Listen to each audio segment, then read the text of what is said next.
मनुष्य शरीर मिला है हमारे को, तो समय का सही उपयोग कैसे करें, गृहस्थ हो चाहे वैरागी हो, दोनों के लिए हम ले लेते हैं। गृहस्थ को क्या उपयोग करना चाहिए ताकि वो थोड़ी शांति बनी रहे उसको, और वैरागी को कैसे इस्तेमाल करना चाहिए इस समय को। तो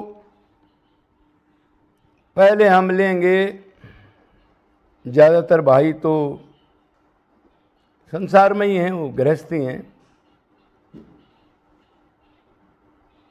तो कैसे उपयोग करें वो। तो देखो, सब भाइयों को शास्त्र के अनुसार कर्म करने चाहिए, जो शास्त्र में लिखा है वो कर्म करने चाहिए, धर्म का पालन करना चाहिए, धर्म को छोड़ के मनमाना आचरण नहीं करना चाहिए। भक्ति करोगे तो भी धर्म जरूरी है, और भक्ति नहीं करोगे तो जरूरी है ही है। जब तक अनन्य पागल नहीं हो जाए प्रेम में, जब तक ये नहीं मानना मैं भगत बन गया भगवान का तो मैं कुछ नहीं करूंगा, धर्म कर्म और कोई दया दीनता मैंने कोई जरूरत नहीं, मैं तो अब भगवान का भगत बन गया। उसमें भी भगवान ने कहा दैवी गुण आने के बाद ही मैं उस हृदय में आता हूँ। तमोगुण रजोगुण खत्म होता जाएगा तो मैं नजदीक आता रहूँगा, क्यों जहाँ धर्म है उधर मैं हूँ, जहाँ धर्म है उधर मैं नहीं हूँ। वो दिखा भी दिया था भगवान ने। सबसे बड़ा ठाठ बाट थे दुशासन के, दुर्योधन से भी ज्यादा भोगों में, ऐसे महल ऐसे कुछ था, तो दुशासन के महल में इस्तेमाल वो कराया था जब शांति दूत बन के आए, ठहरने का बंदोबस्त। तो भगवान ने कहा भाई धर्म है उधर मैं रहता हूँ, अधर्म के ये तो सड़ी हुई चीजें सब अधर्म की है, धर्म का कोई छोटा टुकड़ा मेरे को दे दो, धर्म की कोई छोटा सा ऐसे गद्दा बिछा दो मैं लेट जाऊंगा, लेकिन उस सैया पर नहीं जाऊंगा जो अधर्म की हो। जहाँ धर्म है धर्म की स्थापना, यदा यदा धर्मस्य गलानी बरती, जब जब धर्म की हानि होती है तब मैं आता हूँ। तो गृहस्थ में धर्म का पालन करे, माता पिता वगैरह की उसमें वो सेवा आ जाती है, भाव से उनकी सेवा वगैरह करे। खाली धर्म की बात बता रहा हूँ मैं गृहस्थ की, अभी वो बात नहीं बता रहा हूँ भक्ति में लगे हुए आदमी की। खाली गृहस्थ है, नॉर्मल है बेचारा, सतोगुणी है, खान पान बिल्कुल एक्यूरेट होना चाहिए, बाहर की चीज़ इतनी भी कभी भी मत खाना, इतनी डेंजर है, घर की है डेंजर आजकल। 2 टाइम आहार करना, आलप आहार करना, बीच में कुछ मत खाना, भोगों से दूरी, भोग नहीं। अगर आपको काम चलता है, एक शर्ट आपकी 500-600 रुपये की बन जाती है, तो 5000 के प्रकार का वो स्टिकर लगी हुई है माल में मत लेना, ना तो माता लक्ष्मी का अपमान हो के तुम्हारे को गर्त में डाल देगी। लक्ष्मी का गलत उपयोग नहीं करना, वो माँ है हमारी, उसने गुजारे के लिए हमारी को ये शक्ति दी है। पिकनिक पार्टी से दूर रहना, नॉन वेज वगैरह की बात सुन के भी उल्टी आनी चाहिए आपको। सतोगुणी लोगों में बैठे या एकांत में रहे, अपनी ड्यूटी करे, फालतू तमोगुणी रजोगुणी आदमियों के पास ना बैठे जिससे हमारा संग गलत हो जाए और हम वैसे ना बनने लग जाए। सुबह टाइम से उठे, नियम का पालन करे, उठ के सुबह तो भगवान को प्रणाम वगैरह जो नॉर्मल है, और जो भगत है वो अपना भक्ति शुरू करे उस टाइम पर। हो सके तो गाय का संग करे, लेकिन आजकल वो अवेलेबल नहीं हो सकता क्यों घोर कलयुग आ गया। अब कोई बात नहीं, तो गाय को प्रणाम करे, आसपास हो तो उसको रोटी भाव से दे, परमात्मा समझ के, अपनी माँ समझ के रोटी दे, गाय समझ के ऐसे नहीं फॉर्मेलिटी से दे दी। फॉर्मेलिटी वाली भी ठीक है, लेकिन भाव से अगर दोगे, मेरा प्रभु आया है, अरे कहाँ प्रकट हो गया, मैं तो ढूंढती घूम रही थी, लो प्रभु आप लो, अरे कैसे भोग लगा लिया, इस भाव से दे। 10% दान निकाले, अपनी शुभ कमाई का 10% जीवों को चुग्गा डाले, रोटी बनाए, आसपास कोई अगर है तो दरख्त वगैरह लगाए, शुभ कर्म है इनमें भी, जो 4-5 पेड़ लगा परवरिश करता है उसके लिए भी बहुत बड़े फल मिलते हैं आगे। क्यों पता नहीं कितने जीव विश्राम करते हैं, 50-100 साल, कई वृक्षों की आयु तो सैकड़ों साल से ऊपर होती है, आप जानते ही हो। ऐसा शुभ कर्म करे, भोग में धन को ना उड़ाए। अगर धन है मिला है प्रारब्ध से आपको, तो उसको धर्म में लगा दे। धर्म से धन, और फिर धन को करके फिर धर्म, ऐसे बनाए रहेगा तो कम से कम उसको लगातार मनुष्य शरीर मिलता रहेगा कि वो सात्विक है, धर्म कर्म का पालन कर रहा है, फालतू इधर उधर की बातें नहीं कर रहा, पैसे का सदुपयोग करता है, अपने तन मन को जानता है, कहाँ जाना है तने, कैसे जगह जाना है। मुंह उठा के ना जाए तमोगुणी जगह पर, सोच के जाए मैंने कहाँ जाना है, क्या देखना है, क्या सूंघना है, क्या चखना है, क्या उधर जाऊंगा तो गलत संग तो नहीं मिलेगा मेरे को। इस टाइप से जो आदमी करता है, ये उसको करना ही चाहिए। अब आ गया बैरागी। अब बैरागी क्या करे जी? बैरागी जिसने भगवान के लिए ही गृहस्थ धर्म को छोड़ करके और वैराग्य ले लिया, अब भगवान को ही प्राप्त करना है, भगवान ही मेरे हैं,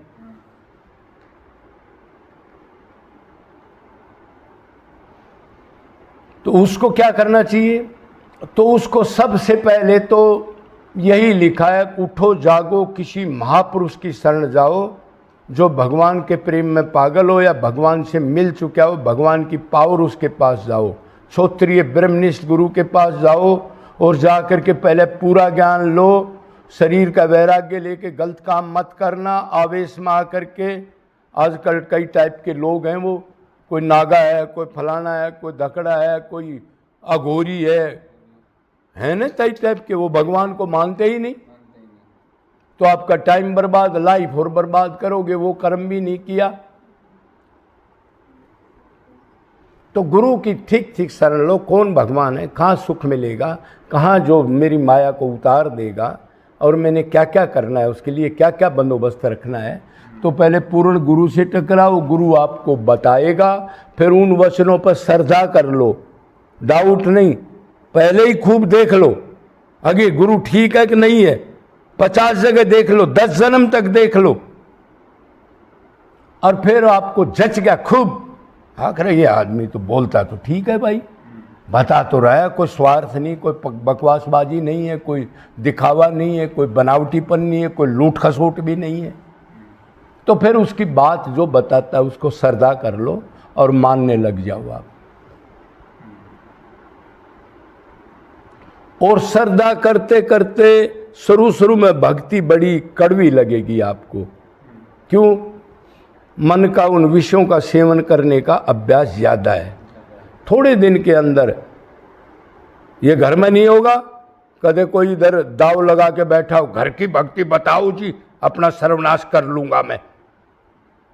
गधा घर में तो घर की भक्ति होगी, भगवान की भक्ति कैसे करेगा तू? कर लेगा जी चक्री। तो वो हम नहीं बताते, वो अपराध हम नहीं करते। अब ये ऐसी भक्ति बताओ कुछ भी ना करना पड़े, घर में रह के, और इनको भी चाटता रहूं और भगवान के आगे भी खड़ा करके कह दूं, हाँ भगवान जी अब दास बन जाओ मेरे, क्यों आपने कहा है मैं भक्तों का दास बन जाता हूं। तो ये मीठी गोली बकवासबाजी इधर नहीं है, एक ही रास्ता है, इधर हो जाए इधर हो जाए। बीच का रास्ते वाला पूर्ण लक्ष्य को प्राप्त नहीं कर सकता कभी। एक म्यान में 2 तलवार नहीं आती, उसमें एक ही म्यान तलवार का खाचा होता है, ये आप देखते ही हो। तो ऐसे ज्ञान लेके श्रद्धा करे, दृढ़ निश्चय करे, फिर भगवान को ही प्राप्त करना है। फिर उसका खान पान शुद्ध हो, ज़्यादा लोगों से ना मिले, अपने गुरु की बातों पर रखे, तरह तरह के मतांतर की किताबों को ना पढ़े, तरह तरह की चीज़ ना सुने, कोई कुछ बताएगा, कोई कुछ बताएगा। एकांत का सेवन करे, भक्ति करे, लेकिन भगत ना माने अपने आप को कभी भी, अपने को दीनहीन माने, और साथ सेवा करे। आसपास मान लो जंगल में न रहे तो आसपास की सफाई करे, 2-4 अच्छे पेड़ लगाए, उनकी परवरिश करे, छोटी मोटी भिक्षा मांगता है, अपना धन है, उससे 10-5 रोटी ज़्यादा बनाए। और वो जीव जंतु हैं, जंगल में तो बहुत मिल जाते हैं, पक्षी वगैरह, पशु जानवर, उनको भगवान समझ के पहले उनको अर्पण करे, फिर अपनी रोटी खाए। और भाव भक्ति से भगवान मिलते हैं, मतलब भक्ति में व्याकुलता, रोना, तड़फना नहीं आया तो उसको, उससे अंतकरण शुद्ध नहीं होगा। फिर जगह जगह अपना ठियाना बनाए, भंडारों में ना घूमे, भगवान पर विश्वास रखे, भगवान 2 रोटी का योगक्षेम करते हैं, कष्ट को सहता रहे, सुख की इच्छा ना करे, भोग की इच्छा ना करे। भोग में वो भी नहीं करनी चाहिए गृहस्थ को, और इसको भी भोग की इच्छा नहीं करनी चाहिए। दुख को ही अपने निमंत्रण देना चाहिए। दुख में ये माइंड ठीक रहता है, उसको कभी कभी पुकारता है, और सुख में दोनों भ्रष्ट हो जाएंगे। ज़्यादा सुख में ध्यान रखना, कोई भी कर लेना, इस्तेमाल करके देख लेना। तो ऐसे करे, मतलब निष्काम कर्म करे, निष्काम धर्म करे, गृहस्थ हो चाहे ये हो। अगर गृहस्थ में मन नहीं लगता लेकिन वो निष्काम सेवा करता है जीव जंतुओं की, अपने ही पैसे से, अगर इनमें भगवान है, इनको सुख मिले, तो वो आदमी गिरेगा नहीं, जल लोक तब तक चला जाएगा, चाहे वो गृहस्थ में हो। भक्ति नहीं है उसके पास इतनी, लेकिन इसके गुण आने लगेंगे उसमें, दया के, दीनता के, और ये गुण आने लग गए तो लोभ, पाप, अभिमान और दया को वो कभी भी नहीं छोड़ेगा, पतन नहीं होगा। तो ऐसे दोनों आदमियों को काम करे, और आखिर में बैरागी को प्राणों की बाजी लगा दे, जब तक प्राण यही करूँगा, अब दूसरा काम करूँगा नहीं, मर जाऊँगा, कितने टेस्ट आए, दुखों से कभी ना घबराए। ऐसे करके वो उधर जीत सकता है, और ये गृहस्थ आगे जाके मनुष्य जन्म को प्राप्त कर लेगा, और निष्काम कर्म से अंतकरण शुद्ध हो जाएगा। अगले जन्म में फिर भक्ति में भी प्रोग्रेस करेगा, इसको मनुष्य जन्म मिल जाएगा। इस टाइप से जो जीवन जीता है, उपयोग करता है, हाँ, ऐसे जो जिंदगी मिली है, मतलब जितना समय मिला है उसका उपयोग करता है, तो उसका कल्याण है, डाउन नहीं जाएगा। जी जी।